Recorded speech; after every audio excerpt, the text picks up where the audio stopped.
वेद व्यास जी पीछे चल रहे हैं, लेकिन सुखदेव जी चल रहे हैं पीछे पीछे। श्री वेद व्यास जी महाराज पुत्र को पुकारते हुए जा रहे हैं। और एक विडंबना देखो क्या देखी, नदी के अंदर कुछ स्त्रियां स्नान कर रही थी। जब 12 वर्ष के सुखदेव जी नवयुवक निकले तो स्त्रियों ने बिल्कुल ध्यान नहीं दिया। वेद व्यास जी निकले तो स्त्रियां नदी से बाहर आकर अपने तन पर वस्त्र लेकर वेद व्यास जी को कहने लगी कि हे पूज्य वेद व्यास जी महाराज, आपने क्षमा करें, हमने आपको देखा नहीं। तो वेद व्यास जी कहते कि बेटी, मैं तो तुम्हारे दादा परदादा की उम्र का हूं, लेकिन मेरा नवयुवक पुत्र निकला तब तुम्हें लज्जा नहीं आई। तो स्त्रियां कहने लगे कि भगवान, आपका पुत्र सुखदेव है ना, उनके ऊपर माया का कोई असर नहीं है, वो कोई स्त्री और पुरुष में भेद नहीं जानते, वो तो परमात्मा के वो अनन्य भक्त हैं जो भगवान के कार्य के लिए पृथ्वी पर अवतरित हुए।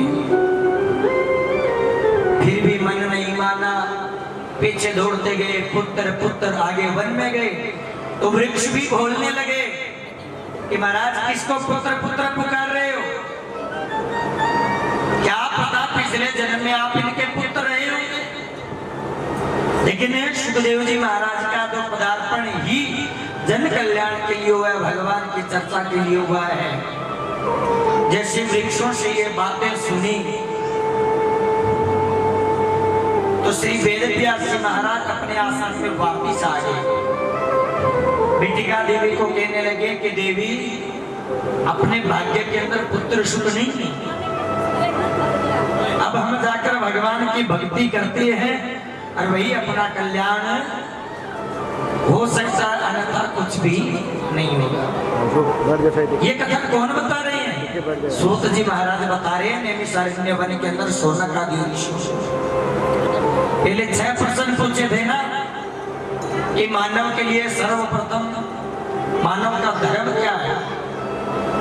तो मानव का धर्म है कि भगवान के प्रति भक्ति होना, कृष्ण भक्ति होना, यही मानव का धर्म है। दूसरे में पूछा कि मंदिर में देवता श्रेष्ठ कौन है? कोई राम को मानता है, कोई शिव को मानता है, कोई कृष्ण को मानता है, कोई हनुमान को मानता है।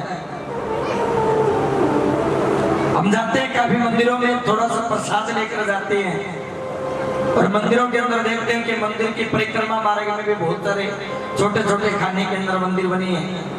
थोड़ा थोड़ा प्रसाद सबको चढ़ाए तो अंत में 2-3 देवता रह जाते हैं। तो मन में क्या भाव आता है कि हनुमान जी का तो चढ़ा दिया, शिव जी रह गया, शिव जी नाराज ना हो शिव। तब कहते हैं देवता सर्वश्रेष्ठ, लेकिन प्रीति एक ही होनी चाहिए। जब आप कृष्ण को मानते हो, कृष्ण के प्रति आपकी भावना और श्रद्धा पक्की है, तो शिव के मंदिर में जाओ, तब भी ये प्रार्थना करो, हे भगवान शिव, आपकी कृपा कुछ ऐसी हो कि मेरी रुचि भगवान कृष्ण के चरणों में और बढ़े।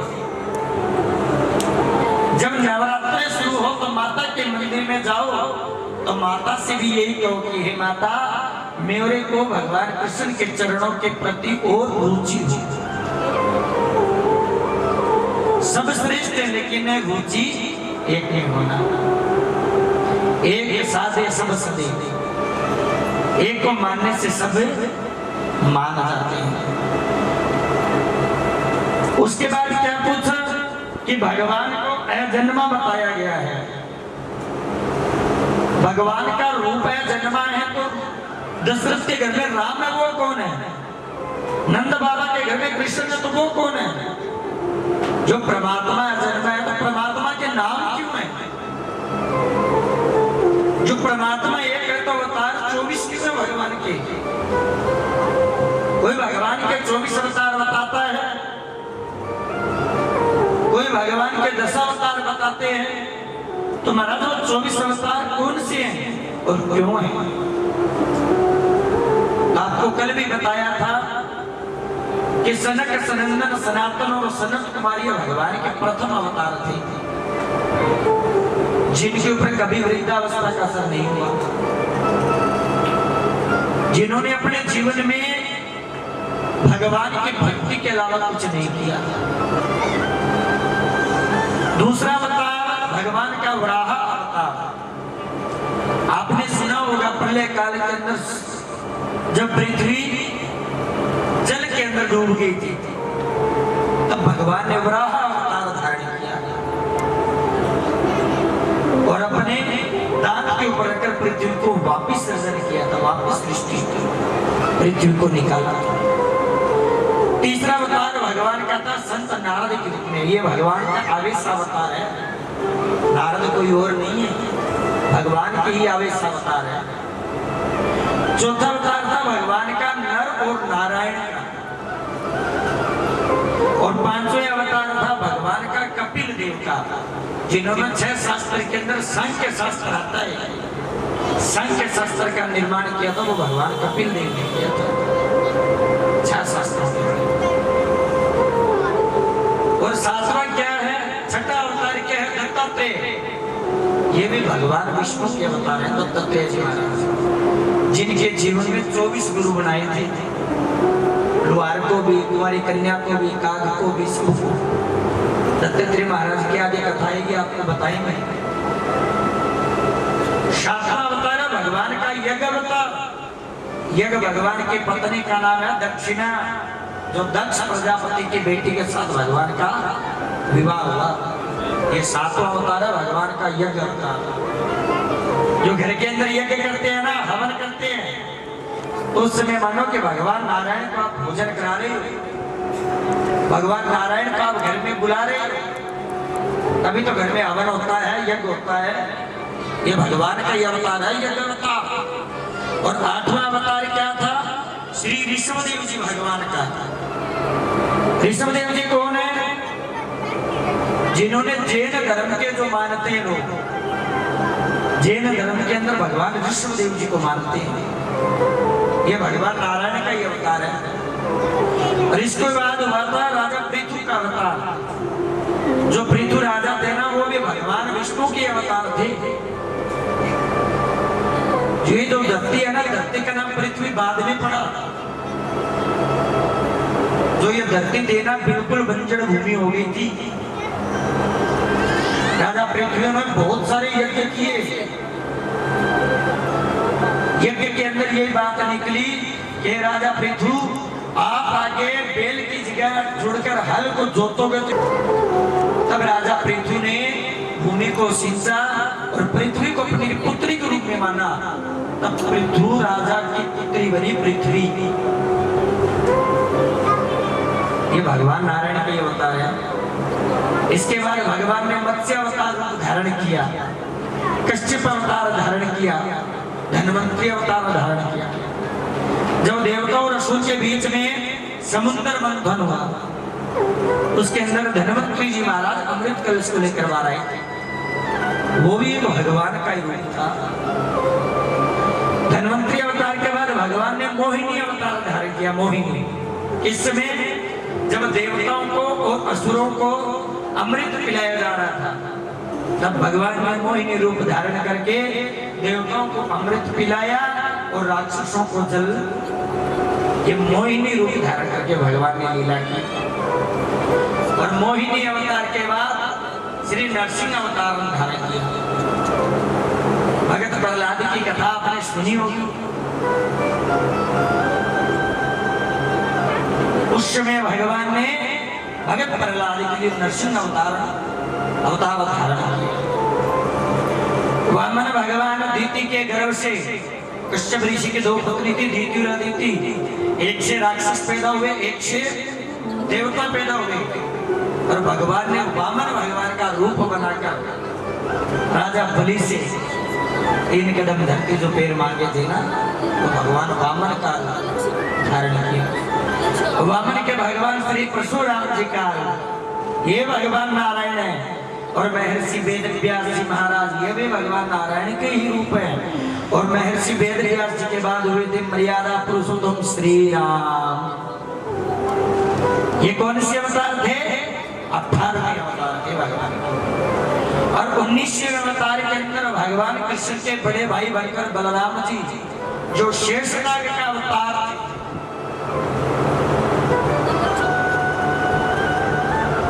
वो बलराम के रूप में इस पृथ्वी पर आए थे। और बलराम के बाद भगवान श्री कृष्ण अवतार, हरि अवतार, हंस अवतार और इसके बाद बुद्ध अवतार और 24वां भगवान का कल की अवतार। बोले नारायण भगवान की। कहते ना राम कृष्ण दो एक है, अंतर नहीं निवेश, एक के नयन गंभीर है, एक के चपल विशेष। जो इन 24 अवतारों के अंदर भगवान के जो मुख्य अवतार हैं वो है भगवान राम और कृष्ण। राम कृष्ण दो एक है, अंतर नहीं निवेश, एक के नयन बड़े गंभीर है। भगवान राम जी बड़ो गंभीर रहते थे। और एक के चपल विशेष, जो कान्हा जी के बारे में तो सब जानती है, उनकी चंचलता के बारे में तो आज पूरी दुनिया जानती है। तो ये भगवान के राम कृष्ण है ना, ये भगवान के मुख्य अवतार थे। अब देखो भागवत लिखने के लिए वेद व्यास जी महाराज बड़े विचलित हो गए थे। जब भगवान की भक्ति के लिए निकल गए थे ना, तो बैठकर आंखें बंद करके वेद व्यास जी महाराज ने संसार को देखा।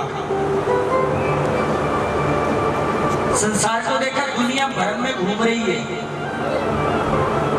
कोई कुछ कर रही है, कोई कुछ कर रही है, भगवान की भक्ति कोई नहीं कर रहा। उसके बाद वेद व्यास जी महाराज, अब देखो वेद व्यास जी कौन है, इनको भी आप जानते हैं। वेद व्यास जी किसके कैसे जन्म हुआ कि नारायण के ब्रह्मा हुए, ब्रह्मा के वशिष्ठ, वशिष्ठ के शक्ति, शक्ति के पारसर और पारसर जी के वेद व्यास जी का जन्म हुआ। ये भगवान नारायण के ही पीढ़ी के अंदर वेद व्यास जी का जन्म हुआ। वेद व्यास जी महाराज आके बंद करके समीपास आश्रम में बैठकर भक्ति में लीन थे। संसार को देखा, संसार बड़ा विचलित था, बड़ा दुखी था। तो श्री वेद व्यास जी महाराज ने संसार के कल्याण के लिए बद्रीनाथ धाम में सरस्वती नदी के पावन तट के किनारे समय प्रास आश्रम में बैठकर एक वेद का 4 वेद बना दिए। कितने वेद? एक वेद से 4 वेद। कौन से? ऋग्वेद, यजुर्वेद, सामवेद और अथर्ववेद। ये 4 वेदों का निर्माण भगवान वेद व्यास जी ने भिन्न भिन्न किया। वेद के बाद 6 शास्त्र। शास्त्र कौन से? अपने न्याय शास्त्र, वैशेषिक शास्त्र, सांख्य शास्त्र, योग, मीमांसा और वेदांत। ये 6 शास्त्र है जिसके अंदर श्री वेद व्यास जी महाराज ने वेदांत को लिखा संसार के लिए। वेद और वेदांतों का ज्ञान वेद व्यास जी को था और किसी को नहीं था। लेकिन फिर वेद को देखा, वेद की भाषा बड़ी कठिन थी। वेद हर कोई व्यक्ति पढ़ नहीं पाएगा, वेद को हर व्यक्ति समझ नहीं पाएगा। वेद को नहीं पढ़ पाएगा तो वेदांत को क्या पढ़ेगा? तो फिर उन्होंने क्या किया? 17 पुराणों का निर्माण किया। 17 पुराण बनाए। 17 पुराण बनाने के बाद भी मन में संतुष्टि नहीं। हम कोई कार्य करते हैं ना, हम कोई कविता बोलते हैं या कोई कार्य और करते हैं, जिससे पहले खुद को संतुष्टि होगी तब हम दूसरों को संतुष्टि करा पाएंगे। जिस कार्य को करके अपने मन में खुशी नहीं होगी, प्रसन्नता नहीं होगी, तो उस कार्य से आप दूसरे व्यक्ति को संतुष्ट नहीं कर सकते। पहले व्यक्ति को खुद को संतुष्ट होना पड़ता है। अब वेद व्यास जी महाराज बैठे हैं, समय शास्त्र में 17 पुराण बना दिया, फिर भी मन में शांति नहीं थी। वेद व्यास जी ने मन में क्या विचार किया कि आगे कलयुग का प्रभाव आएगा और कलयुग सबकी बुद्धि को भ्रमित कर देगा। कोई वेद को, वेदांत को, शास्त्रों को, पुराणों को कोई अध्ययन नहीं कर पाएगा, कोई पढ़ नहीं पाएगा, तो उनको ज्ञान नहीं होगा। तो वेद व्यास जी महाराज बड़े विचलित थे, बड़े व्याकुल थे। और बैठे बैठे वेद व्यास जी महाराज विचार कर रहे थे, तब देव ऋषि नारद जी का आगमन हुआ। बोलिए देव ऋषि नारद भगवान की।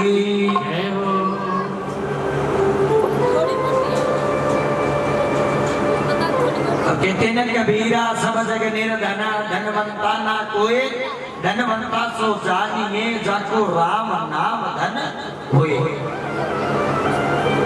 अब वेद व्यास जी महाराज बैठे तो उनके पास देव ऋषि नारद जी आए और नारद जी को देखकर वेद व्यास जी महाराज ने उनको प्रणाम किया कि अहो भाग्य प्रभु आपने दर्शन दिया।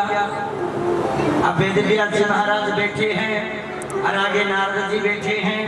तो नारद जी को वेद व्यास जी महाराज कहने लगे कि भगवान, मैंने संसार के लिए एक वेद से 4 वेद शास्त्र का वेदांत का निर्माण किया, लेकिन फिर भी मेरे मन में संतुष्टि नहीं हुई। फिर मैंने सूत्रों पुराणों का निर्माण किया, फिर भी मेरे मन में शांति नहीं हुई। अब मैं करूं तो क्या करूं?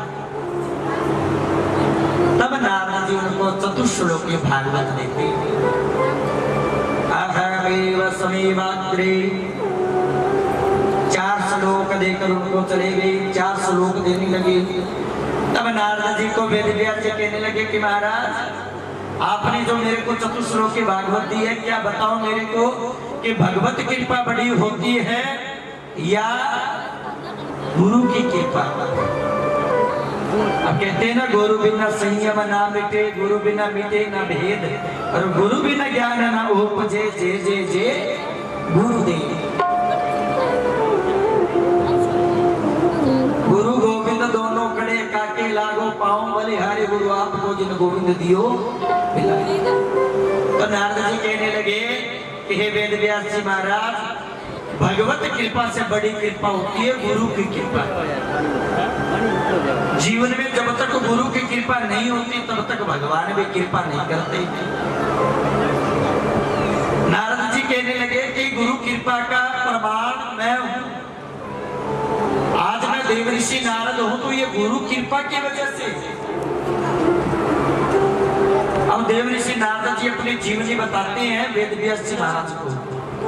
क्या कहते हैं कि हे वेद व्यास जी महाराज, मेरा जन्म हुआ बिल्कुल नितांत कांति के घर में। मेरी माता बिल्कुल गरीब थी, दरिद्र थी। और विडंबना देखो कैसी, मेरा जन्म हुआ, मेरे पिता की मृत्यु हो गई। अब मेरी माता मेरे जन्म की खुशी मनाए या मेरे पिता की मृत्यु का शोक मनाए? वो करे तो करे क्या? मेरे पिता की मृत्यु हुई, इधर से मेरा जन्म हुआ। परिवार वालों ने, घर वालों ने ये कहकर निकाल दिया कि तुमने अभागे को जन्म दिया है। जो जन्म लेते अपने पिता को खा गए, इसको हम घर में नहीं रखेंगे। और मेरी माता गोद में उठाकर जंगल के रास्तों से होती हुई वन में प्रवेश कर गई। वन में दर बदल के ठोकरें खाई, पैरों में कांटों की चुभन होने लगी। माता रोती रोती एक संत के आश्रम के पास पहुंच गई। अब सजनों, गरीबी जीवन में क्या क्या करवा देती है, ये नारद की कथा में सिखाती है। अब नारद जी महाराज का जन्म होते ही माता लेकर निकल गई वन में, और वन में एक महात्मा को प्रणाम करके कहने लगी कि हे महात्मा, आप अपने आश्रम में मेरे को स्थान दीजिए। मैं आपकी सेवा करूंगी, गुरु माता की सेवा करूंगी, आपकी आश्रम की साफ सफाई करूंगी। मेरे पुत्र के लिए मेरे को कुछ नहीं चाहिए, 2 समय का भोजन और मेरे को रहने के लिए जगह चाहिए महाराज, और कुछ नहीं चाहिए। आप जो बोलोगे वह मैं करूंगी। अब नारद जी को लेकर उसकी माता आश्रम में आई। अब कहते हैं ना, संतों का मन तो बिल्कुल माखन की तरह कोमल होता है, जो संत होते हैं।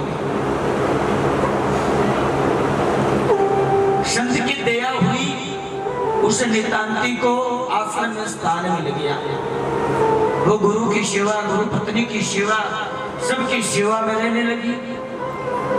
सेवा करते करते सजनों 5 साल बीत गई। कितने साल? 5 साल बीत गए। जब छोटा सा जो नारद था वो 5 साल का हो गया। जिस आश्रम में वो रहते थे, एक बार उस आश्रम के अंदर एक संतों की मंडली आई चतुर्मास करने के लिए। जो सावन भादवा का जो महीना में नहीं, कोई लोग तप करना गया, कोई धोना तपना लग गया, कोई की करना लग गया। एक चतुर्मास आते हैं संतों के लिए, भक्ति के लिए, कथा के लिए, सत्संग के लिए। इन कार्यों में विवाह वो सब कार्य बंद हो जाते हैं चतुर्मास के अंदर। संत आश्रम में आए, भजन करने लगे, चतुर्मास करने के लिए आए तो सबको मन में खुशी हुई।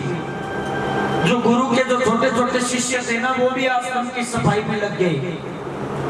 सब आश्रम में सेवा करने लगे, स्त्रियां भी सेवा करने लगी, छोटे छोटे बालक भी सेवा करने लगे। तो देव ऋषि नारद से भी रहा नहीं गया, तो उन्होंने पूछा कि अपने आश्रम की साफ सफाई चल रही है, क्या बात है? तो आश्रम के अंदर, ऋषि कुल के अंदर जो छोटे छोटे बालक रहते थे, वो कहने लगे कि आज हमारे आश्रम के अंदर तपस्या करने के लिए बड़े बड़े संत आए हैं।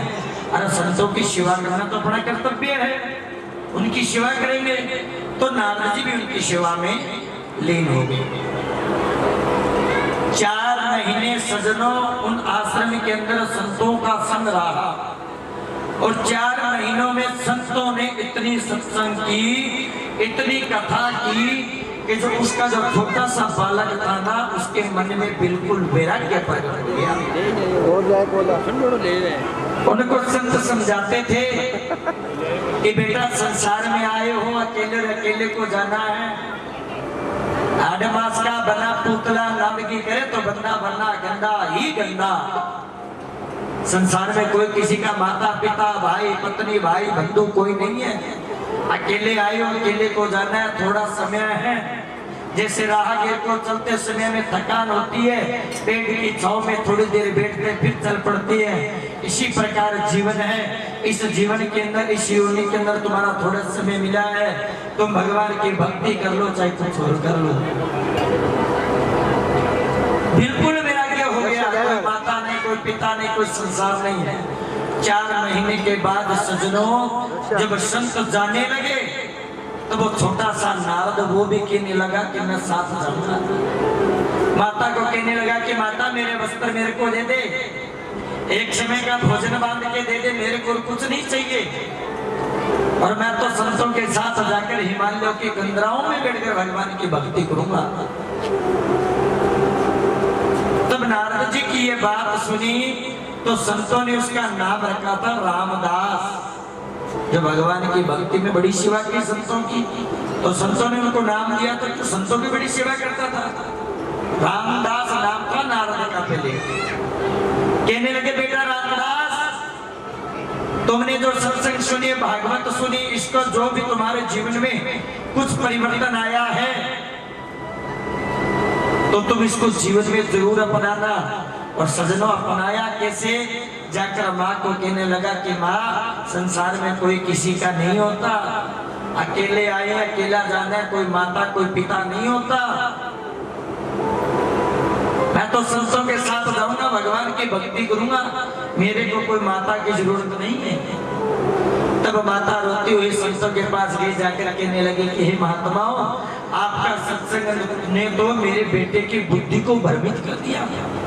मैं मेरे बेटे के पालन पोषण के लिए दर बदर की ठोकरें खाती हुई आश्रम में संतों की सेवा की, इनकी गाय का दूध निकाला, गुरु की पत्नी की सेवा की, इस बेटे के पालन पोषण में कोई कमी नहीं छोड़ी, और आज ये कहता है मेरे संसार में कोई माता पिता नहीं है, मैं तो भगवान की भक्ति के लिए जीवन मिला वो भक्ति करूंगा।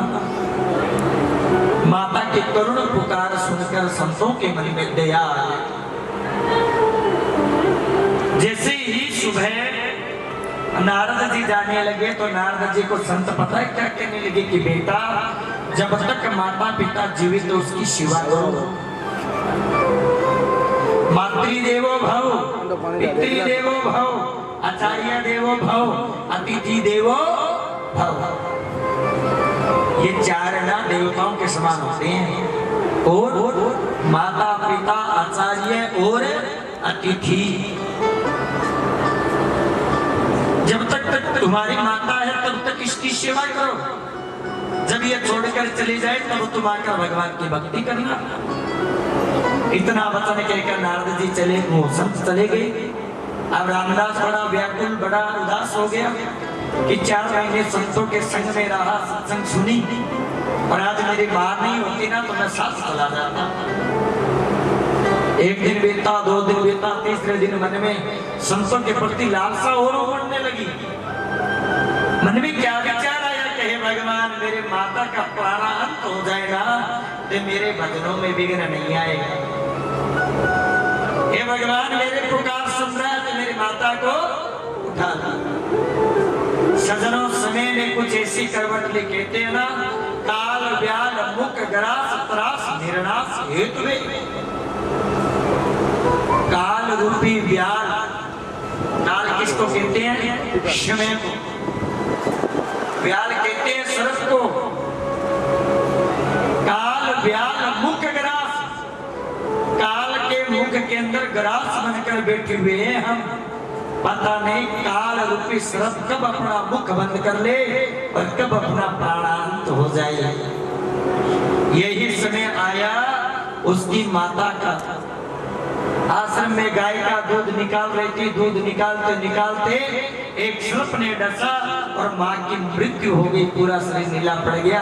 रामदास को खबर मिली कि तुम्हारी माता का तो देहांत हो गया। रामदास ने जाकर देखा कि उसकी माता तो मरी पड़ी है। रामदास के सजनों आंखों में आंसू आ गए, एक आंख में ठंडे एक में गर्म। ठंडे आंसू कब आते हैं? जब जीवन में कोई खुशी होती है। आदमी काफी बार खुशी में भी रोने लग जाता है और काफी बार दुख में भी रोता है। जब दुख में रोता है तो गर्म आंसू निकलते हैं, जब सुख में रोता है तो ठंडा आंसू निकलता है। माता की सारी अंत्येष्टि कर्म करवाया और अपने वस्त्र लिए और हिमालय के कंदराओं में जाकर भगवान की भक्ति करने लगे। समय बीता सजनों, हिमालय के कंदराओं में से ज्वालामुखी फटी कि सबके सब संत उस ज्वालामुखी के अंदर बस। वही रामदास आज भगवान का आवेशावतार बनकर नारद के नाम से जाना जाता है। तब नारद जी कहते हैं ये गुरु की कृपा थी, इसलिए कहते हैं भगवत कृपा से बड़ी होती है गुरु की कृपा। और जब गुरु की कृपा हो जाती है ना सजनों, फिर देखने की जरूरत नहीं पड़ती। बंद हो गए। अब गुरु की बात में एक बात याद आ गई। एक व्यक्ति था, उसके मन में विचार आया कि संसार के अंदर सब आनंद सुख भोगते हैं, वो तो महात्मा भोगते हैं और तो कोई आनंद भोगता नहीं। तो आनंद के लालच में एक दिन अपने घर को छोड़ दिया, महात्मा के आश्रम में चले गए। जाकर कहने लगा कि महात्मा जी, मैं तो आज से आपकी सेवा करूंगा, आपको अपनी शरण में रखना होगा, आपने अपनी शरण दीजिए। अब महात्मा जी का नियम था 5 गांवों से भिक्षा मारना और भोजन बनाना और खाना पीना मौज मारना। अब 5 शिष्य रहते थे, महात्मा जी मांगते जाते, शिष्य खाकर मौज मारा, आश्रम में बैठे, कोई काम नहीं धाम नहीं। शिष्य सोचा खूब मौज बनी हुई।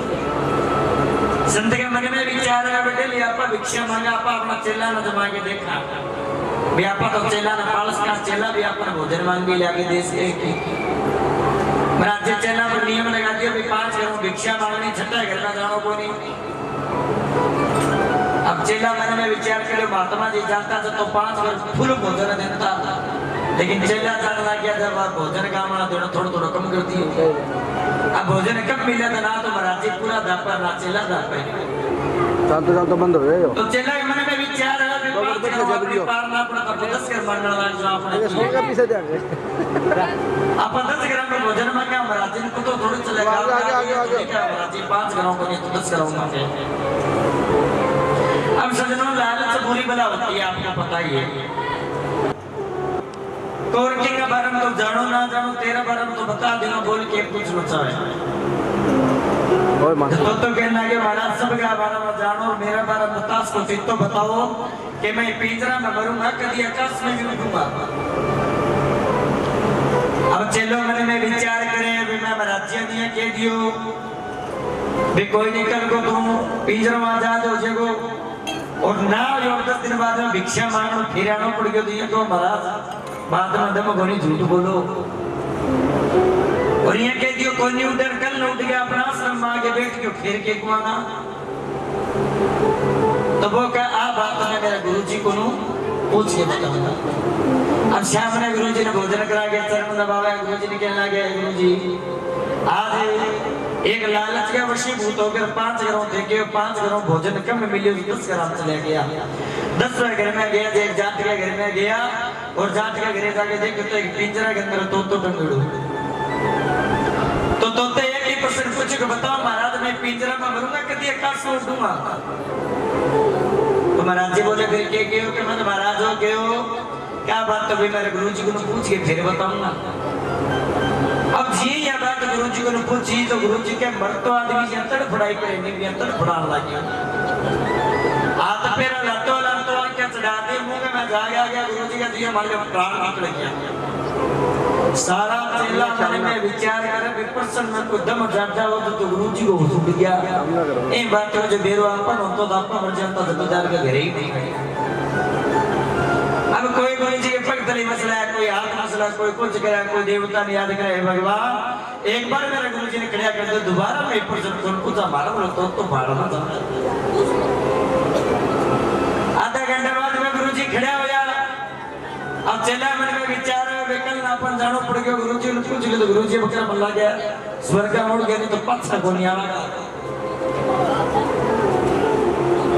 10 दिन बाद में वापिस जमींदार के घर में चला न जाना पड़ गया। जाते तो कोई प्रश्न पूछे महाराज बताओ पिंजरा मरूंगा काका सूट दूंगा? क्या बेटा मरने लगे तो पिंजरा में मरो? तेरी बात सुन के मेरा गुरु जी को तोता उड़ गया। क्या बात की हुई? क्या बात हुई? मैं मेरे गुरु जी प्रश्न पूछो पूछते गुरु जी ये करी मैं करते आधा घंटा बाद में जाके तो गुरु जी नो सायो तो कह ठीक है महाराज आप जाओ भिक्षा लो और अपने आश्रम में जाओ। अब जमींदार डेली तोता की सेवा करे, कभी टमाटर कभी गाजर कभी मूली खुआवे। सुबह तो फिर ठीक हो।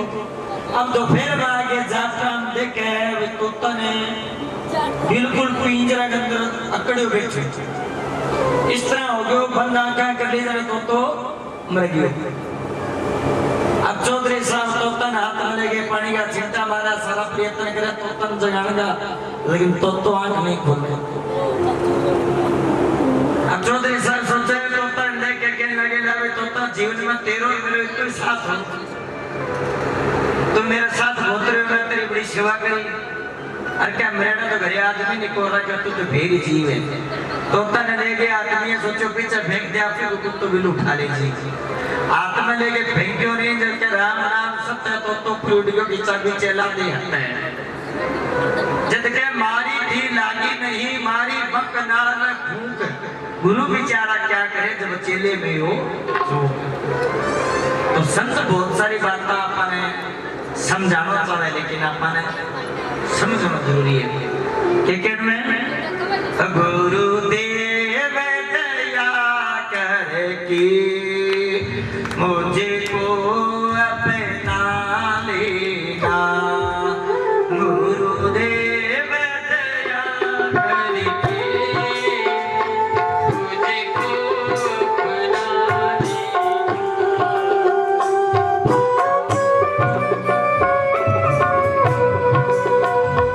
मैं शरण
भगवान की। अब और गुरु कृपा और भगवत कृपा के बारे में समझाया। वेद व्यास जी महाराज ने अपने भागवत की 18,000 श्लोक बना दिए। कितने श्लोक? 18,000 श्लोक है भागवत में। 12 स्कंद हैं, 335 अध्याय हैं। और भागवत बनाकर बड़े खुश हुए वेद व्यास जी महाराज। इतनी सुंदर रचना की भागवत की। अब कहते हैं ना, हर सुंदर चीज कोई एरे गेरे व्यक्ति को नहीं दी जाती, उसके लिए कोई योग्य पात्र शिष्य चाहिए। अब वेद व्यास जी महाराज फिर चिंतित हो गए, भैया भागवत तो बन गए लेकिन दूं किसको? अब जहां जहां विपत्ति आती वहां नारद जी वेद व्यास जी महाराज का साथ देते। तो उस समय नारद जी प्रकट हुए और प्रकट होकर कहने लगे, हे वेद व्यास जी, जिस चिंता के बाद, जिस बात को आप सोचकर चिंतित हो उससे बाहर निकलो। जिस भागवत को आपने चतुश्लोकी भागवत को 18,000 श्लोकों में परिवर्तन कर दिया, तो उसके योग्य तो एक व्यक्ति है, वही है आपका परम प्रतापी पुत्र, जिसने काम और क्रोध के ऊपर विजय पाई हो, वही भागवत पाने का अधिकारी है, न था कोई नहीं। तो ऐसा कौन है सजनों? सुखदेव जी महाराज, जो गोलोक धाम के अंदर रहकर पृथ्वी लोक पे आया। और पृथ्वी लोक पर सजनों आज उनको 4 वर्ष हो गए। सुखदेव जी महाराज हो गए 16 वर्ष के। अब सुखदेव जी तो दिगंबर अवस्था में, नगन अवस्था में वन में बैठकर भगवान की भक्ति कर रहे हैं। अब उनको संसार से कोई मतलब नहीं है, बिल्कुल विरक्त संत है। अब भागवत सुखदेव को दे तो दे कब? वो भक्ति से उठे तो उनको भागवत दे। हमको जाकर उठाए तो उठाए को। तो भगवान का एक सुंदर श्लोक अपने शिष्य को दिया कि ये तुम जाकर सुखदेव के पास बोलना, और सुखदेव उठे तो उनको ये बोलना, ऐसे श्लोक चाहिए तो अपने पिता के पास जाना। उनके पास हजारों हैं। वराहा पीड़म नटवर वपु कर्ण्यो कर्णिकारं विप्रदभास कनक कपेशं वेदन्तीं च मालां। ये आधा श्लोक जाकर सुखदेव जी के पास एक शिष्य ने बोला। जैसे भगवान की सुंदर स्तुति सुनी सजनों, सुखदेव वर्षों से बैठे तपस्या से आंखें खुल गई श्लोक सुनकर। सुखदेव जी बोले उनको कि आगे इसको पूरा करो। वो कहने लगे, ऐसे श्लोक सुनने हैं तो अपने पिता वेद व्यास जी के पास जाओ। लेकिन बात पर ध्यान नहीं दिया, सुखदेव वापस तपस्या में बैठ गए। अगले दिन फिर वेद व्यास जी ने पूछा कि मेरे पुत्र में कोई हलचल हुई? तो शिष्य ने कहा, महाराज एक बार तो आंखें खोली लेकिन वापस आंखें बंद करके तपस्या में बैठ गए। दोबारा फिर आधा श्लोक दिया, फिर श्लोक बोलो, फिर आंखें खोली लेकिन भगवान की सजनों स्तुति सुन के कस्तूरी तिलकम ललाट पटले वक्षस्थले कौस्तुभ्यं। भगवान की सुंदर फिर रचना सुनी, सुंदर स्तुति सुनी तो सुखदेव से रहा नहीं गया और भाजकर समय प्राशासन में अपनी मां के पास गया। बिटिया देवी माता को कहने लगा कि हे माता, आपको तो पता है पिता की संपत्ति पर पुत्र का अधिकार होता है, और मेरे पिता के पास जो ज्ञान भव सागर से भरपूर जो अमृत रूपी भागवत है, वह भागवत मेरे पिता से मेरे को मिलनी चाहिए। अब वेद व्यास जी महाराज अपने पुत्र की परीक्षा लेते हैं, इसके अंदर काम वासना है कि नहीं, इसके अंदर क्रोध है कि नहीं। लेकिन सजनों, उस समय राजा जनक हुए थे। देखो जनक गद्दी का नाम है। 8 जनक हुए हैं भारत में। कितने जनक? 8। जनक के द्वारपाल ने सुखदेव जी को गेट पर खड़ा करके जाकर राजा जनक को सूचना दी कि महाराज वेद व्यास जी के पुत्र सुखदेव जी आए हैं और वो चाहते हैं कि मैं राजा जनक से मिलूं। तो महाराज जी क्या करना है? तब राजा जनक ने बोला कि सुखदेव को बोलो कि 5 वर्ष तक 5 दिन तक गेट पर रुके। अभी तक राजा को समय नहीं है, 5 दिन नहीं मिल पाएंगे वो। अब सजनों 5 दिन कोई गेट पर रुकता है क्या कोई मिलने के लिए? ये अपन कहते आधा घंटा में और अपन आधा घंटा तो 35 मिनट हो जाए तो मतलब और की हो जाए। 5 दिन बीत गए, सुखदेव जी गेट पर खड़े हैं, प्रसन्न मुद्रा में मुस्कुरा रही है, हंस रही है। जो पहले दिन की दशा थी वही 5वें दिन की है। खुश हैं, बड़े प्रसन्न, राजा जनक से मिलने के लिए उत्साहित है। 5वें दिन राजा जनक ने द्वारपाल से पूछा कि अरे भाई, जो वेद व्यास का पुत्र सुखदेव आया, क्या वह अभी द्वार पर खड़े? द्वारपाल हाथ जोड़कर बोला, महाराज हाँ द्वार पर खड़े, लेकिन 5 दिन से कुछ खाया पिया नहीं है, क्योंकि गृहस्थाश्रम के संन्यास आश्रम के साथ गृहस्थाश्रम की शिक्षा भी जरूरी है। और गृहस्थाश्रम की शिक्षा के लिए राजा जनक के पास सुखदेव को भेजा गया। कहने लगे, महाराज जैसे पहले दिन सुखदेव जी खड़े थे, 5वें दिन भी पैसे प्रसन्न मुद्रा में। तब राजा जनक हाथ जोड़ कर गया कि महाराज, परीक्षा तो मैं ले रहा था, लेकिन परीक्षा तो आपने मेरी ले ली। 5 दिन से आपके चेहरे के ऊपर बिल्कुल भी क्रोध मेरे को दिखाई नहीं दिया। राजा जनक ने अंदर बुलाया और ऐसे स्थान पर बिठा दिया जहां स्त्रियों का संग था। कोई स्त्री सुखदेव को छू रही है, कोई आलिंगन कर रही है, कोई बोल रही है, कोई उसके साथ कोई हलचल कर रही है, लेकिन काम वासना जागृत नहीं हुई सुखदेव जी की। 3 दिन बीत गए स्त्रियों के बीच में। तब राजा जनक हाथ जोड़कर उनके चरणों में गिर गया, कहने लगा कि महाराज, मैं आपकी परीक्षा लेने में असफल हूँ। आपने मेरी परीक्षा ली है, लेकिन मैं करूँ तो करूँ क्या? आपके पिता की आज्ञा थी कि सुखदेव की परीक्षा ले। सुखदेव के पिता वेद व्यास जी महाराज को सूचना दी कि महाराज, जो कुछ आप इनको देना चाहते हो आप इनको दे दो। इनका जैसा ज्ञानी संसार में दूसरा शिष्य आपको नहीं मिलेगा। इनका जैसा ज्ञान, काम और क्रोध पर विजय पाने वाला दूसरा नहीं मिलेगा।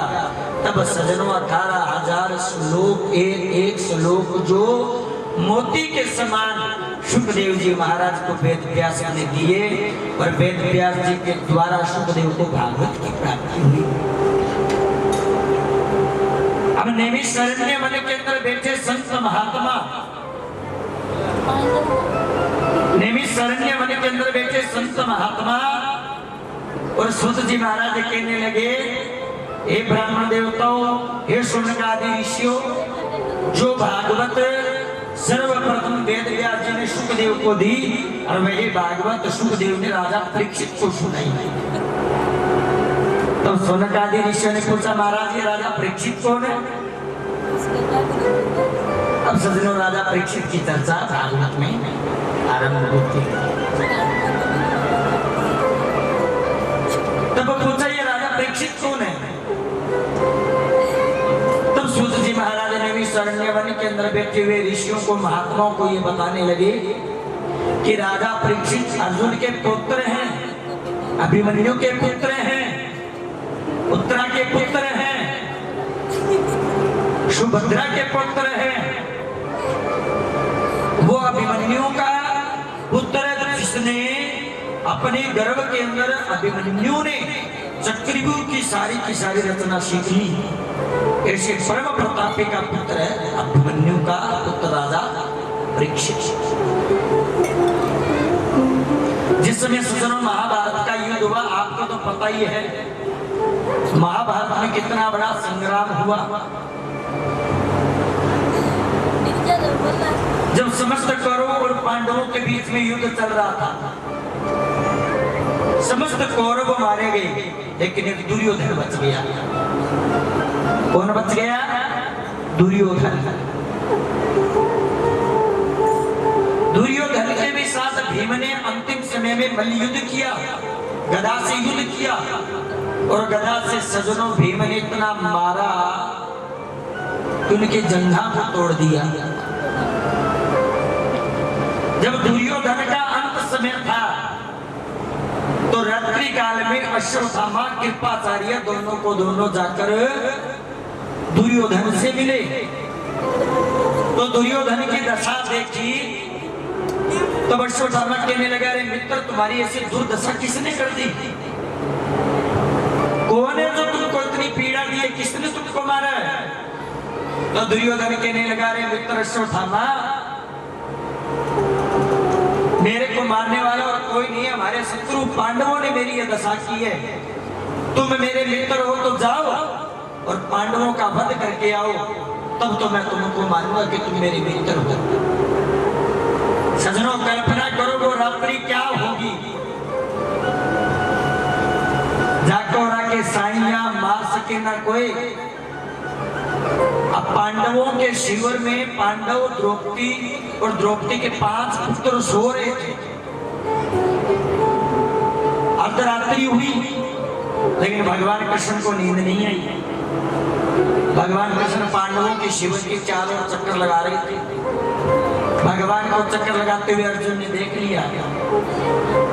अर्जुन कहने लगा कि भगवान आप अर्धरात्रि हो गई अभी तक सोई नहीं। तो भगवान अर्जुन को कहने लगे कि अर्जुन तुम अपने भाइयों को उठाओ, द्रौपदी को उठाओ, आज तुमको इस शिविर में रुकना उचित नहीं है। यहाँ से उठो और जाकर मेरे शिविर में सो जाओ।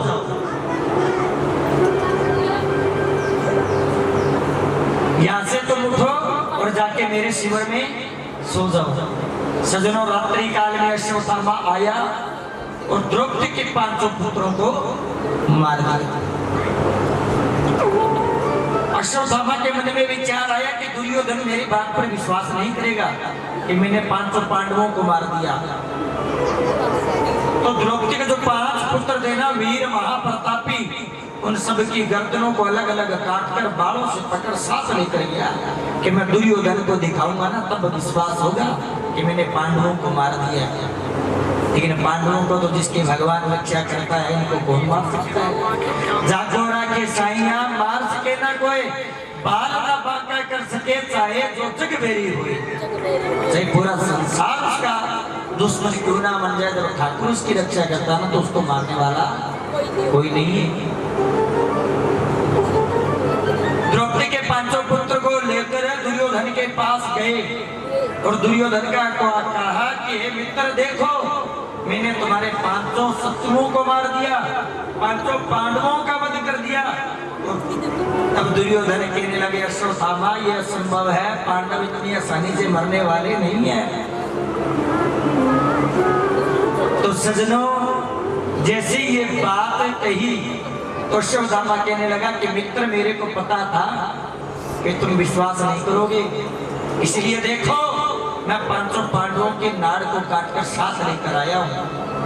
वो दशा देकर बिजली की कड़कना हुई और दुर्योधन की दृष्टि पड़ा तो पता चला ये तो द्रौपदी की 5 पुत्र है। दुर्योधन रोने लगा, अरे दुष्ट तुमने ये क्या कर दिया? हमारे कौरव और पांडवों के अंतिम वंश तो ये द्रौपदी के पुत्र बचे थे। इनके बाद हमें कोई जल देने वाला नहीं है, कोई तर्पण करने वाला नहीं है, कोई पिंड देने वाला नहीं है। अरे तुमने तो बहुत गलत काम कर दिया और द्रौपदी के 5 पुत्रों को मार दिया। दुर्योधन ऐसा विचार करता करता अपने प्राणों का अंत हो गया। अश्वत्थामा को पता चला तुमने द्रौपदी के 5 पुत्रों को मारा है तो पांडव तुम्हें जीवित नहीं छोड़ेंगे। अश्वत्थामा जाकर कोई ऋषि के आश्रम में छुप गया। अश्वत्थामा की माँ का नाम था गौतमी और पिता का नाम था द्रोणाचार्य। जो गुरुपुत्र था ना, पांडवों का कौरवों का गुरु के पुत्र था अश्वत्थामा। गौतमी था माता का नाम।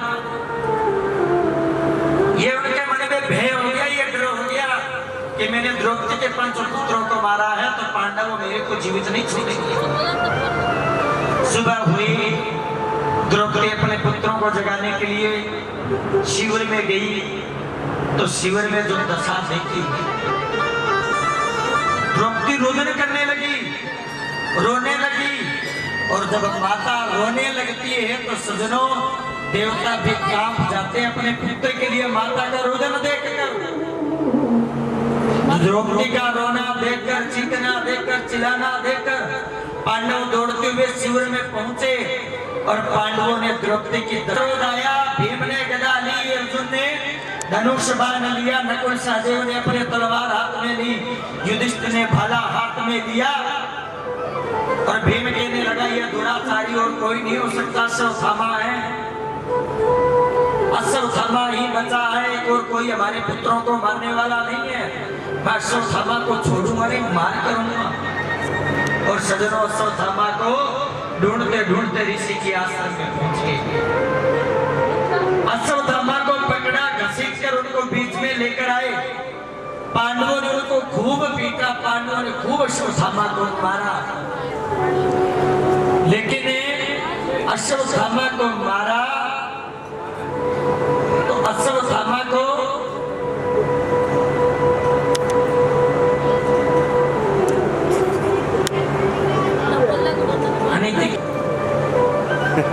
जगती से लागे घर को टूटी लगा के दे दो, पाई पागुआ के कर बोकरी फिर भी चढ़ा के देवो क्रिया को नीचे देवो क्रिया लक्ष्य पढ़ ले बीच में आधा घंटा की ना ले गई हो बीच के अंदर और जाते किस लागे तो करो आपके खड़े हो जाओ। आधा घंटा गेप लिया करो पानी में, आधा घंटा तो 5 घंटा मार जो कोई बैठो थोड़ी हो कथा चल रही कथा चली चल रहा है। आधा घंटा रुकना चाहिए, बीच में कोई पानी लेके ना हो। पांडवों ने अश्वत्थामा को पकड़ा और उनके साथ सजनों ऐसी दुर्दशा की अश्वत्थामा की कि मुंडन करके 5 चोटी निकाल दी और उनके मस्तक में मणि थी वो निकाल दी। जब उनका वध करने लगे तो द्रौपदी ने रोक दिया, क्या इसको मारने से मेरे पुत्र वापस जीवित हो सकेंगे? क्या ये मर जाएगा तो मेरे पुत्र वापस जीवित होंगे? तुम विचार करो, आज तुम अपने गुरु के पुत्र को मार दोगे तो उनके पिता की तो महासंग्राम के अंदर पहले मृत्यु हो गई, माता गौतमी की क्या हालात होगी? क्या तुम अपने गुरु माता को तकलीफ लेना चाहते हो? तब पांडव विवश हो गए, भगवान से प्रार्थना की भगवान इस समय क्या किया जाए? तो भगवान क्या कहते हैं कि ब्रह्म बंधु हंतव्या आता तैवदाहरण, क्या ब्राह्मण चाहे कैसा भी हो उसको मारना नहीं चाहिए। प्रतिष्ठित व्यक्ति का अपमान करके छोड़ देना मृत्यु के समान है। तुम मारोगे तो तुम दोष के भागी बनोगे, ब्रह्म हत्या का दोष लगेगा। लेकिन प्रतिष्ठितवान व्यक्ति का अपमान करके छोड़ दो तो वो मृत्यु के समान है। तो सजनों पांडवों ने 5 चोटें निकाली और उसके मस्तक में लगी हुई मणि को निकाल दिया। अश्वत्थामा का ये अपमान देखा, अश्वत्थामा क्रोध पर निरंतर नहीं रह पाया। क्रोध में वशीभूत होकर पिता से चोरी से लिया हुआ ब्रह्मास्त्र की दीक्षा चोरी से ली थी। जिस समय अर्जुन को ब्रह्मास्त्र की शिक्षा दे रहे थे तो अश्वत्थामा ने छुपकर उसकी विद्या का हरण किया था। लेकिन इस शिक्षा अश्वत्थामा ने सोचा कि मेरे साथ पांडवों ने ऐसा व्यवहार किया, मैं पांडवों के कुल के अंदर कोई जल देने वाला भी नहीं छोड़ूंगा। उस समय अभिमन्यु की पत्नी उत्तरा गर्भवती थी। उत्तरा गर्भवती थी, ब्रह्मास्त्र धारण किया और उत्तरा की तरफ करके ब्रह्मास्त्र को छोड़ दिया। अब सजनों वो ब्रह्मास्त्र का मुख जैसे ब्रह्मास्त्र चला तो भगवान ने अर्जुन को भी बोला कि तुम इसके सामने ब्रह्मास्त्र चलाओ। अग्नि को अग्नि और लोहे को लोहे काटता है, इसी प्रकार ब्रह्मास्त्र को ब्रह्मास्त्र काटता है। लेकिन ऋषि ने अंगिरा ऋषि ने रोक लिया कि जब दोनों ब्रह्मास्त्र टकराएंगे तो सृष्टि का विध्वंस हो जाएगा। ऋषि के कहने से अर्जुन ने ब्रह्मास्त्र वापिस ले लिया, लेकिन अश्वत्थामा को वापिस लेना नहीं आता। अश्वत्थामा कहने लगा कि हे महात्मा, मेरे को ये जो ब्रह्मास्त्र की शिक्षा ली है मैं इसको वापस नहीं तो ऋण में धारण कर सकता, लेकिन मैं इसकी दशा मोड़ सकता हूँ। और दशा मोड़ी तो कहा उत्तरा के गर्भ में छोड़ दी, उत्तरा के गर्भ के लिए ये ब्रह्मास्त्र जाओ और उत्तरा के गर्भ के अंदर जो पांडवों का वंशज पल रहा है उसका सर्वनाश कर दो। सजनों, उत्तरा के गर्भ की तरफ दौड़ता हुआ जैसा ही ब्रह्मास्त्र आता दिखा तो उत्तरा घबरा गई, रोने लगी। रोकर भगवान नारायण को पुकारने लगी कि हे भगवान, आप तो सबके रक्षक हो, सबके पालनहार हो, सबकी जीविका को चलाने वाले हो। हे भगवान, मेरे पांडवों की घरों की जो रक्षा करो, पांडवों के वंशज की रक्षा करो, मेरे संतान की पुत्र की रक्षा करो। भगवान से जब याचना की तो भगवान कृष्ण तुरंत उत्तरा के पास प्रकट हो गए। बोली नारायण भगवान की जय। अब सज्जनों, जैसे ही उत्तरा के पास भगवान नारायण प्रकट हुए तो नारायण ने कहा कि हे उत्तरा, तुम अपने मन के अंदर मातृभाव को प्रकट करो। और भगवान सज्जनों, मां उत्तरा के घर के अंदर चतुर्भुज रूप धारण करके उत्तरा के गर्भ में प्रकट हो गई। बोली नारायण भगवान की। वो सौभाग्यशाली माता एक उत्तरा है जिसने भगवान के भगत को भी और भगवान को भी गर्भ में रखा। जैसे ही ब्रह्मास्त्र पास आया और भगवान नारायण ने गदा को इतनी तेज घुमाया सुदर्शन चक्र की तरह और गर्भ के अंदर उत्तरा के पुत्र की रक्षा की। जैसे ब्रह्मास्त्र शांत हुआ तो बुआ कुंती भगवान कृष्ण को बड़ा मनाती है, कहने लगी हे भगवान, हे दीनानाथ, हे दया के सागर, हे जगत के पालन करता, संहार करता, जीवन को बचाने वाले मेरे ठाकुर, आज तुम नहीं होते तो मेरे जो पांडवों के वंशज है उनके अंदर कोई पानी देने वाला नहीं बचता। वो कभी भगवान, कभी ठाकुर, कभी कुछ कहती है। तो भगवान कहने लगे बुआ कुंती, मैं कोई भगवान नहीं हूँ, मैं तो तुम्हारे भाई का पुत्र हूँ, वसुदेव का पुत्र। तुम मेरे को बार बार भगवान कहती हो, चल तो मेरे को भगवान मानती है, तो आज मैं पांचों पांडवों को तेरे को कुछ देना चाहता हूँ, बोल क्या मांगती हो। तो सज्जनों, पांचों पांडवों ने आपको बताया भगवान से वरदान में क्या मांगा। युधिष्ठिर ने कहा हे भगवान, मैं हमेशा सत्य पर चलता हूँ, सत्य का सहारा लेता हूँ, मेरे जीवन में कभी असत्य न प्रवेश कर दे, हमेशा मैं सत्य के साथ रहूं, यही मेरे जीवन की शैली बने, हमेशा मैं सत्य के साथ धर्म का पालन करूं। और भीम ने सज्जनों क्या मांगा? भीम कहने लगा कि भगवान, मेरे उदर के अंदर बहुत तेज अग्नि जलती है, मेरे को बहुत भूख लगती है, मेरे को तो भोजन भट्ट के नाम से, अग्नि भट्ट के नाम से भी जाना जाता है। भगवान, मैं उठता बैठता खाता सोता हर समय आपको याद करूंगा, कभी आपको भूलूं नहीं। वरदान देना चाहते हो तो ये वरदान दो। अर्जुन ने क्या मांगा? अर्जुन ने कहने लगा कि हे भगवान, आप मेरे को देना चाहता हो जो आज गुरु और शिष्य का जो प्रेम है ये हमेशा इसी प्रकार बना रहे। और माद्री के दोनों पुत्र नकुल और सहदेव, उन्होंने क्या मांगा सज्जनों कि भगवान आपकी कृपा के पात्र हमेशा हम बने रहे। जब नंबर आया बुआ कुंती का, अब ध्यान देना सब काफी बार तो आवे बार के पंडित जी गणेश शनिवार का व्रत कर लिया, छोरो ठीक तो कोनी हुई, उन्हें दान दे दियो ठीक तो कोनी हुई। अरे जीवन में कुछ कार्य निस्वार्थ भाव से करके देखो। बुआ मैं आपको देना चाहती हूँ, तुम क्या मांगती हो? तब कुंती बुआ हंसकर बोली भगवान आप देना चाहते हो तो मुझे दुख दे दो। अब दुख भी मांगने की चीज है क्या? कोई दुख मांगता है क्या? कोई नहीं मांगता ना। लेकिन बुआ कुंती ने मांगा भगवान से कि भगवान मेरे को आप दुख दे दो। दुख कितने दो कि एक दुख हटे नहीं दूसरा दुख फिर शुरू हो जाए। एक दुख हटे नहीं दूसरा दुख फिर शुरू हो जाए। बुआ कहने, भगवान कहने लगी अरे बुआ तुमने जीवन में सुख का मुख कब देखा दुख मांग रही? सज्जनों थोड़ा सा समय लगेगा कुंती की जीवनी पर ध्यान ध्यान देना कुंती कौन है। राजा सूरसेन के घर में जन्म हुआ कुंती का और उसका नाम था पृथा। क्या नाम था? पृथा। लेकिन सूरसेन राजा का एक मित्र था जिसका नाम था राजा कुंती भोज।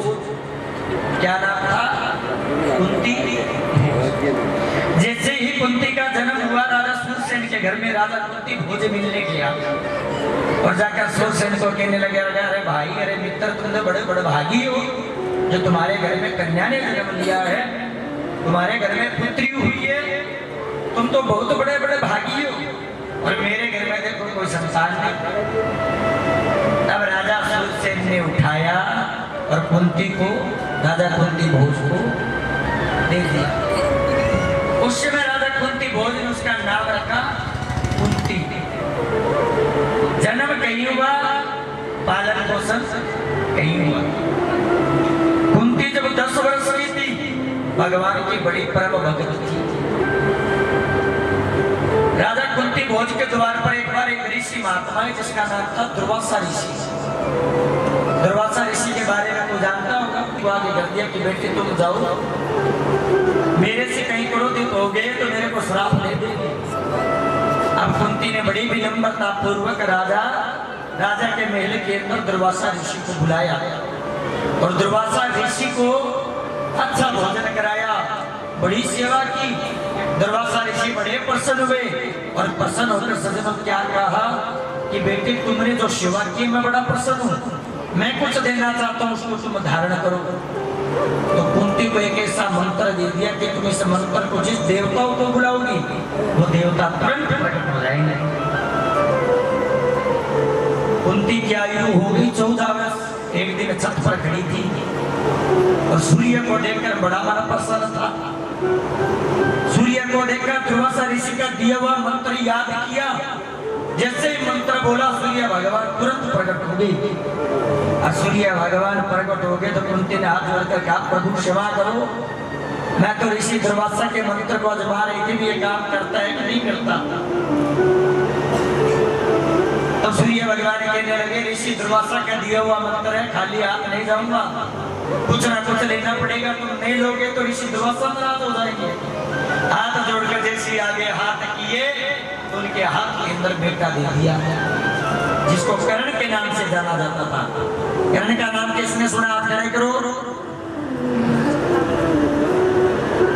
जो जन्म से ही शरीर के ऊपर कवच, कानों में कुंडल और मस्तक पर सूर्य के जैसा तेज लेकर जन्म हुआ, कर्ण का।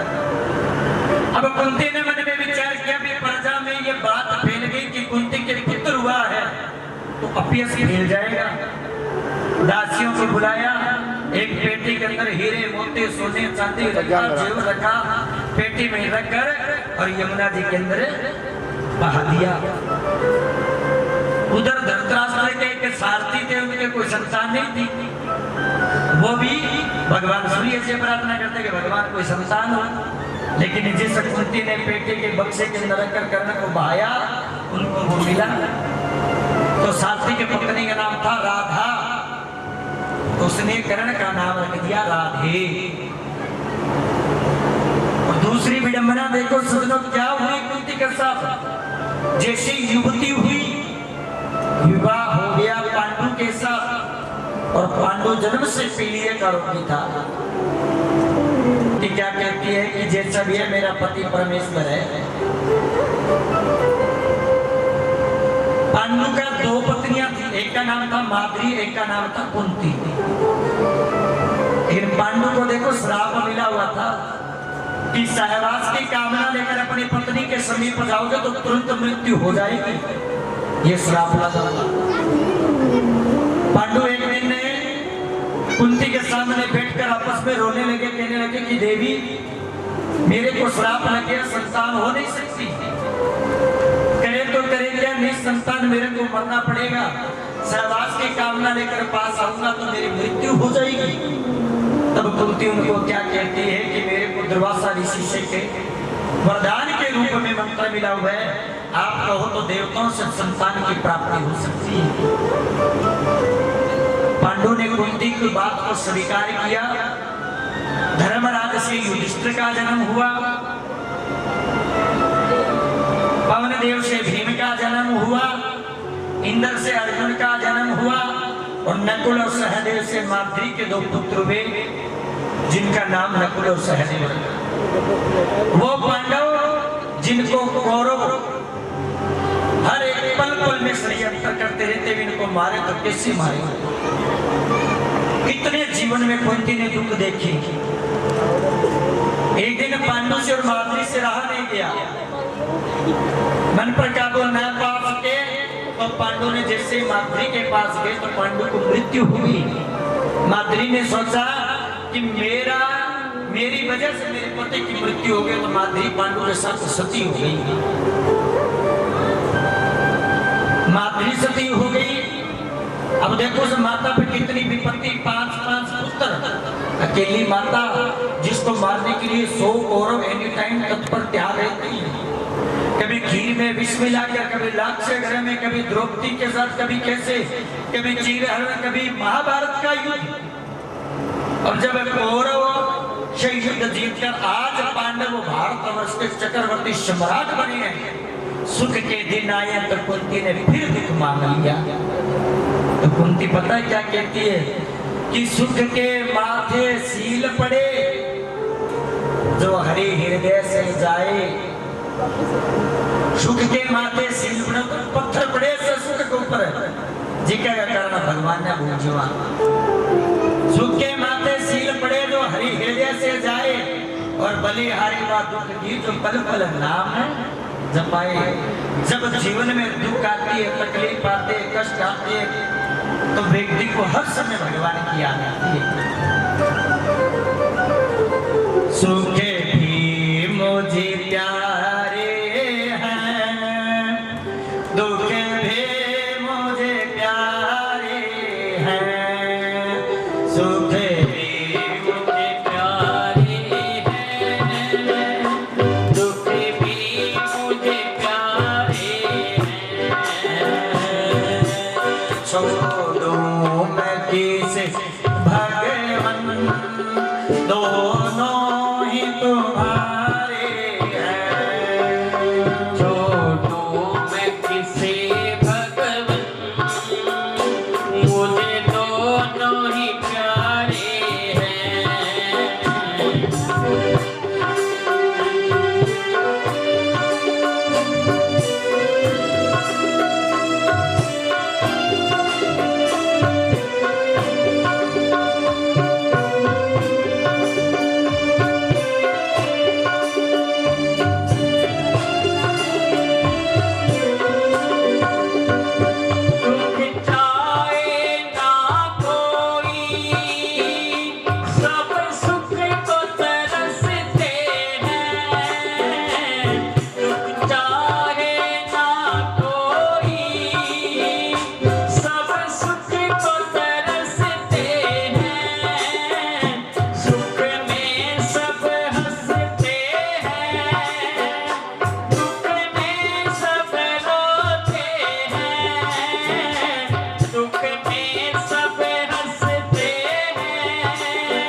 सुख भी मुझे प्यारे, कभी भूल नहीं पाऊंगा।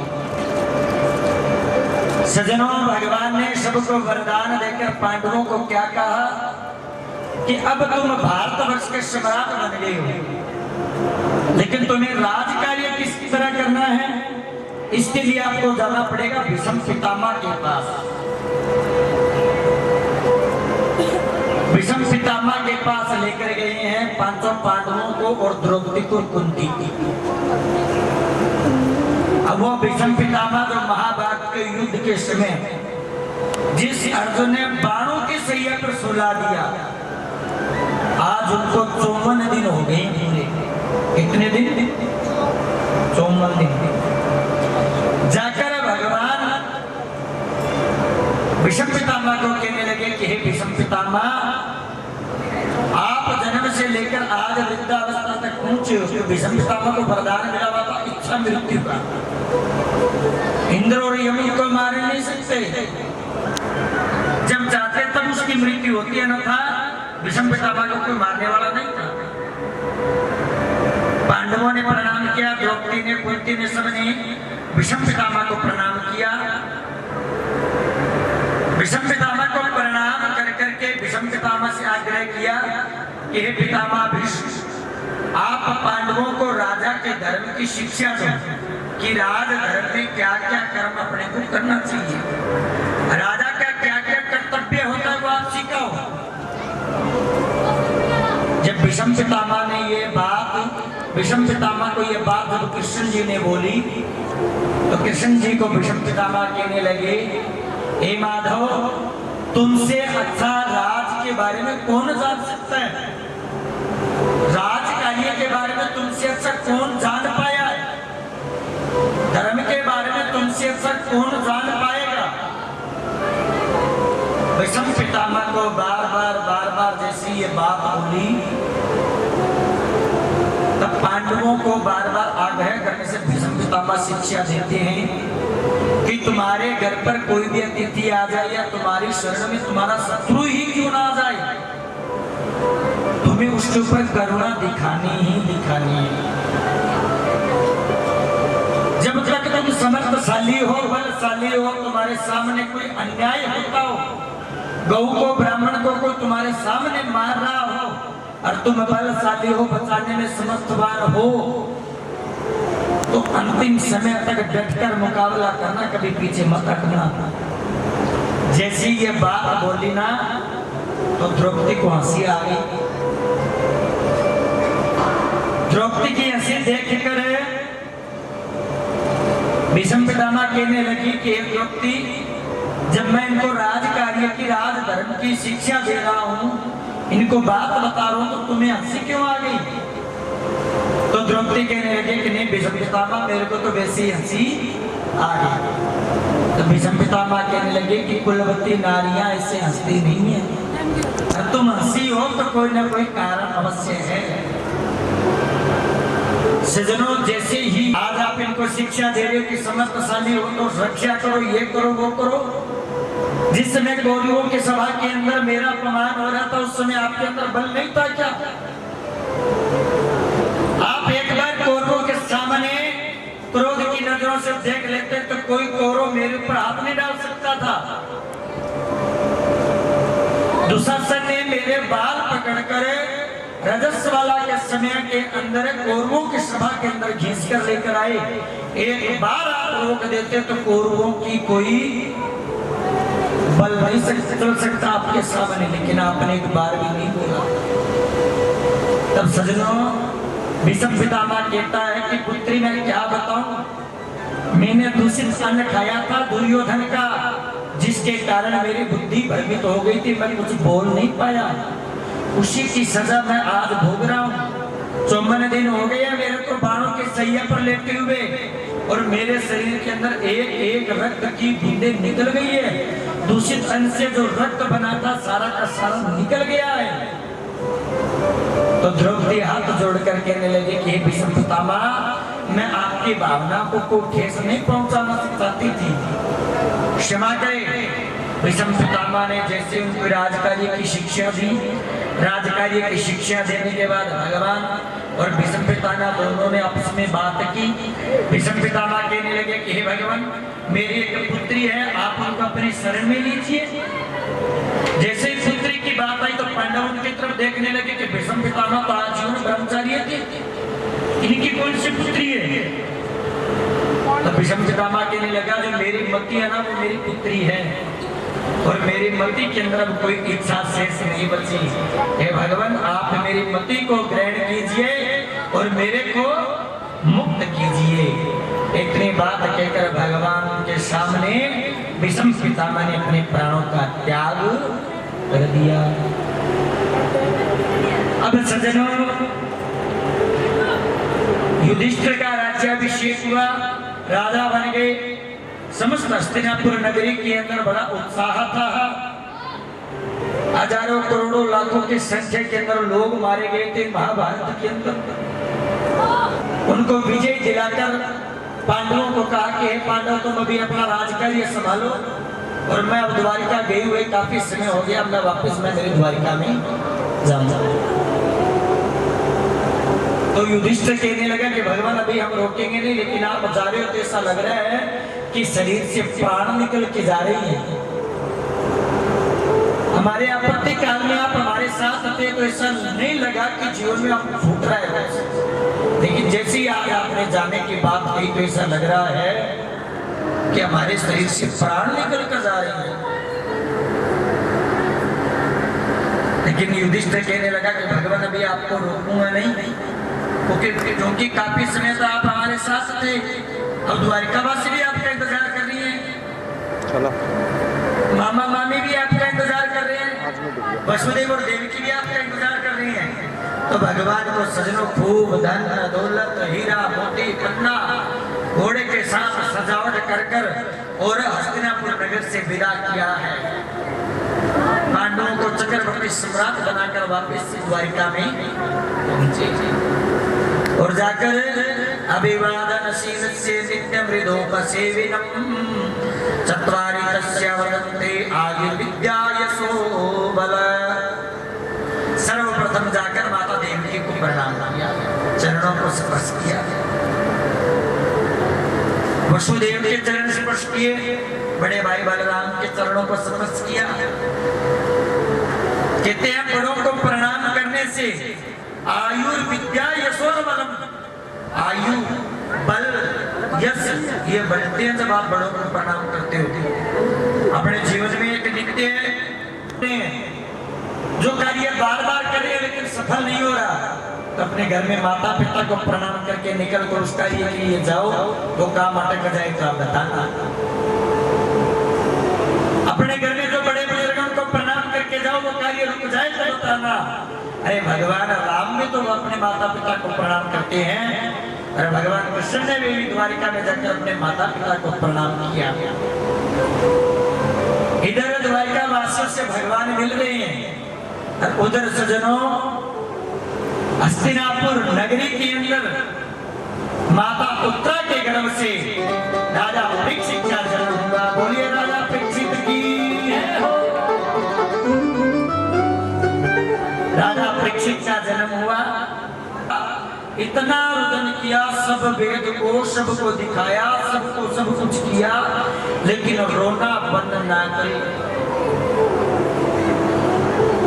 राजा परीक्षित का रुदन सबका युधिष्ठिर ने लिया, भीम ने लिया, अर्जुन ने गोद में लिया, नकुल सहदेव ने लिया, लेकिन रुदन बंद नहीं हुआ। द्वारिका में खबर फैल गई कि उत्तरा के घर में भगवान कृष्ण की बहन थी सुभद्रा। उनको भगवान को पता चलना आसान है, हीरा मोती छोटे बच्चे के लिए जो सूचक के लिए सामान लेकर जाते हैं वो सब सुभद्रा के लिए लेकर गए, छोटे बच्चे राजा परीक्षित के लिए लेकर गए। और जैसे भगवान ने हस्तिनापुर नगरी में जाकर राजा परीक्षित को गोद में लिया तो उनका बंद हो गया। ऐसे राजा परीक्षित का जन्म हुआ। राजा परीक्षित को हाथ में लेकर, छोटे से बालक को हाथ में लेकर और हाथ में लेने के बाद भगवान ने उनका नामकरण रख दिया कि राजा परीक्षित। परीक्षित नाम भगवान कृष्ण का रखा हुआ है। तो बोलिए नारायण भगवान की। अब राजा परीक्षित की आगे कथा कल होगी। इस कथा के बाद अब आगे भगवान की लीला है। आप आओ, समय से आओ, इस कथा में आप बैठो। सरपंच साहब पानी पानी व्यवस्था थोड़ी सेटिंग बनाओ, देंगे तो गड़बड़ होने लगी। तरीका थोड़ा सा रूटीन बनाओ कि 20 मिनट ज्यादा घंटा गैप के बीच में और माताओं कल भी आपको बताया था कि भगवान की कथा का आज दूसरा दिन बीत गया है। अपनी मनोकामना बोलो, और घर में जो नारियल बताया था डेली जरूरत नहीं है, 5 कुंडी यज्ञ के अंदर पूरा गांव बैठकर आहुति डालेगा ना, सारी मनोकामना पूर्ण होगी। बोली नारायण भगवान की जय हो। सभी अपने अपने स्थान पर खड़े हो जाओ, भगवान की पावन मंगल में आरती होगी। ओ केशव कुंज बिहारी मैं आरती तेरा, ओ केशव कुंज बिहारी मैं नित नित शीश नवाऊं, ओ मोहन कृष्ण निवारी मैं नित नित शीश झुकाऊं, ओ मोहन कृष्ण मुरारी मैं आरती तेरी गाऊं, ओ केशव कुंज बिहारी।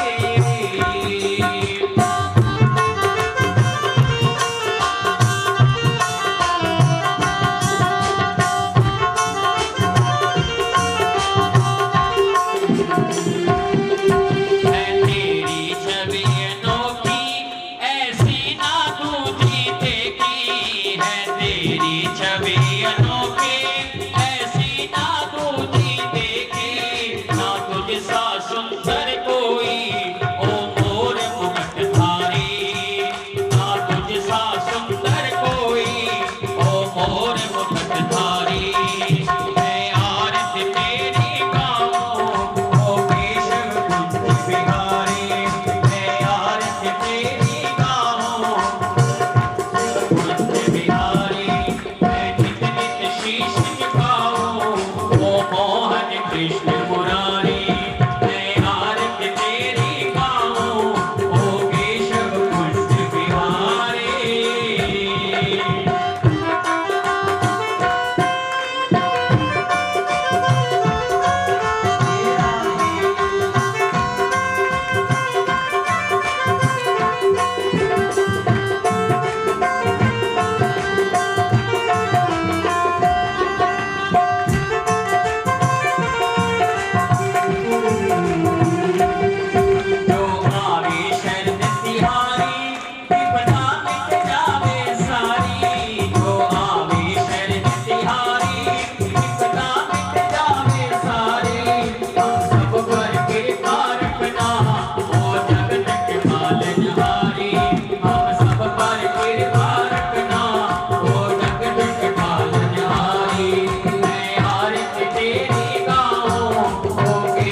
शांति पृथ्वी शांति रावः शांति रोगदयः शांति वरिष्ठाः शांति देवाः शांति ब्रह्म शांति श्रवकुं शांति शांति